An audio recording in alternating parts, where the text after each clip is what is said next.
পারে। একজন মানুষ হয়ে মানুষের সেবায় যারা কাজ করেছে, আমাদের দোয়া তাদের করতে হবে না, উপরে থেকে দোয়া তাদের কাছে আসবে। যারা ভালো কাজ করে তারা দোয়ার জন্য চায়, ভালো কাজ করে না, উপরে থেকে আপনি দোয়া তাদের উপরে আসে। আজকে মুক্তিযুদ্ধ আপনাকে দিয়েছি, আমরা গর্বিত ওনার জন্য। আজকে একটা পতাকা পেয়েছি ওনাদের জন্য। কত মানুষ আত্মহুতি দিয়েছে, 30 লাখ শহীদের রক্তে দাঁড়িয়ে আছে। বুড়িগঙ্গা ধলেশ্বরীর স্রোত বয়ে যাচ্ছে, মানুষ ও মাটির সাথে মিশে গেছে। মুক্তিযোদ্ধাদের সেই হাড্ডিগুলো কিন্তু এখনো মাটিতে মিশে যায়নি, তারপরে আমরা ভুলে যাই অনেক ক্ষেত্রে, অনেক সময়। আজকে দাদার কথা শুনলাম, ওনার বক্তব্য আমার ভালো লেগেছে। মানুষকে যারা ভালোবাসে, আমি তাদেরকে ভালোবাসি।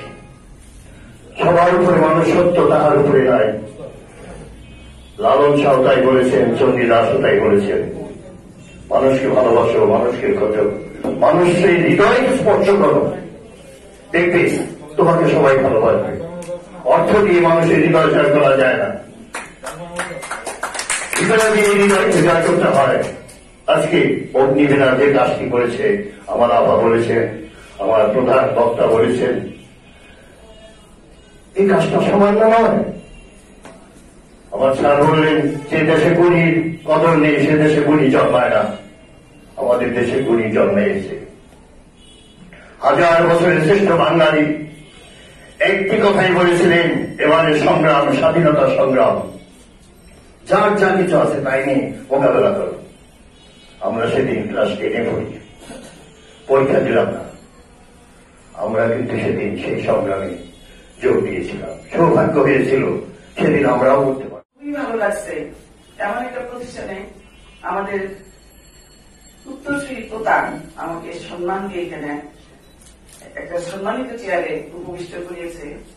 যেই চেয়ারটার সম্বন্ধে লোকে জানে শুধু আমি এক সময় রণাঙ্গনের সাথে ছিলাম, যুদ্ধে ছিলাম, কিন্তু আমার ছোট্টবেলা ব্যাকগ্রাউন্ডটা এখানে কেউ জানে না। আমার খুব ভালো লাগছে। তারা বক্তারা আপনি সুন্দর করে বললেন, ওয়েদা ম্যাডাম, আমি আসলে ওনার কাছে ম্যাডাম না, আমি ওনার কাছে ওয়েদা আপা। হ্যাঁ, সেই ভাবি ডাকতেন, আপা ডাকতেন। যখন আমি ছাত্র আন্দোলন করি, আমার একটা উদ্যমতা, আমি সংগ্রামী একটা মেয়ে, সেই চেহারাটা উনি তুলে ধরতেন।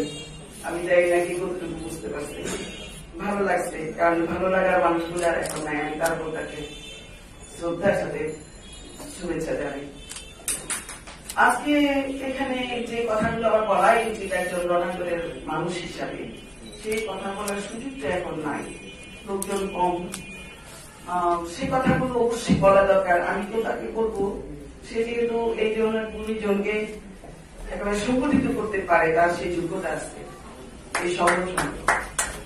তো সে ভবিষ্যতের প্রজন্মের কাছে অতীতের যারা উষা নৌকা দিয়ে যুদ্ধ করে মহাসাগর পাড়ি দিয়েছিলাম আমরা রণাঙ্গনের সাথে, তখন আমরা উষা নৌকাটা দিয়ে দিয়েছিলাম, সেই নৌকা দিয়েই কিন্তু একটা দেশ স্বাধীন করে নিয়ে আসছি।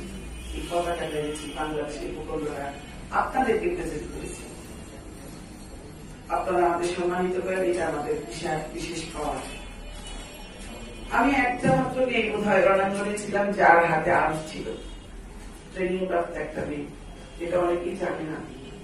আমি ফেরি মিলেনিয়ার যুদ্ধক্ষেত্রে ছিলাম সেদিন আমার সেক্টরে। I be proud for that. আমার এই প্রাউডনেসটা আমার মধ্যেই ছিল, এটা আমি প্রকাশ করতাম না সমাজে।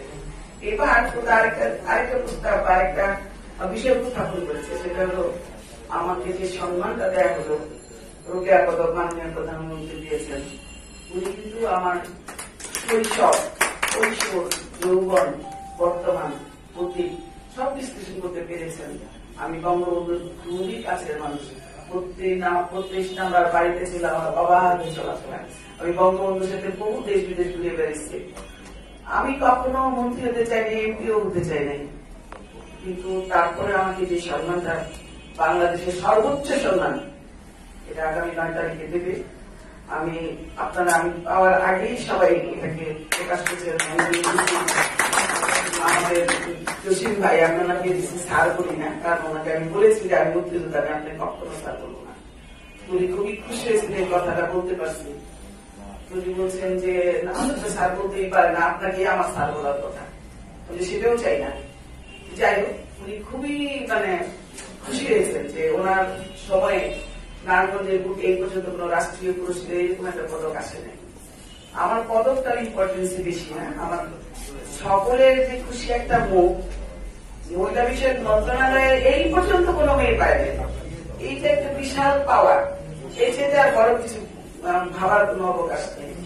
যাই হোক, এগুলি সবই কিন্তু তৎকালীন আমার সাথে যারা সাথে ছিলেন তারা কিন্তু আমাকে এগিয়ে দিয়েছিলেন।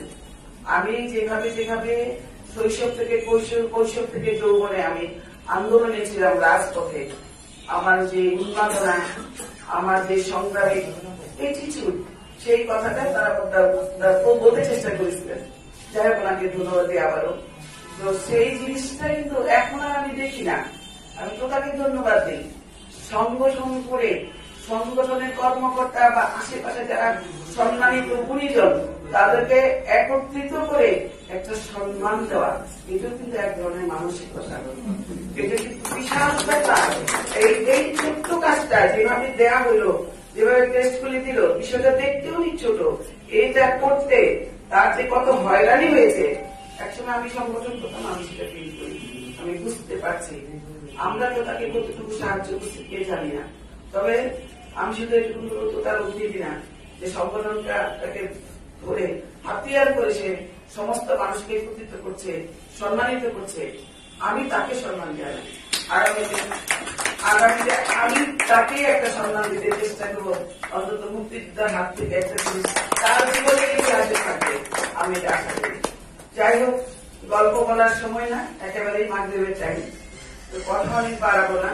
আমি ধন্যবাদ দিই আমাকে এইরকম জায়গায় একটা সম্মানে ভূষিত করার জন্য, আমার হাত দিয়ে এতগুলি পুরস্কার প্রদানের জন্য। এটা আমার ভালো লেগেছে। আমার রনেনটা পাশে বসে থেকে আমি সভাপতি, উনি সবাইকে উদ্বুদ্ধ করছেন ওনার হাত থেকে পুরস্কার দাম অর্থাৎ কিনা। আমার জন্য একটা ছোট্ট ঘটনা বলি। একবার আমাকে আমেরিকার জ্যাকসন হাইটসের ঢাকা ক্লাব আছে একটা, ওরা ইনভাইট করে নিয়ে গেছিল মুক্তিযোদ্ধা হিসেবে। কারণ ওরা জানে, অনেকেই জানে যে আমি একদম মাঠে ময়দানে নামা একটা মুক্তিযোদ্ধা, যুদ্ধের ইতিহাস আমি খুব ভালো জানি। তো ওখানে স্টেজে যখন উঠে দিচ্ছিল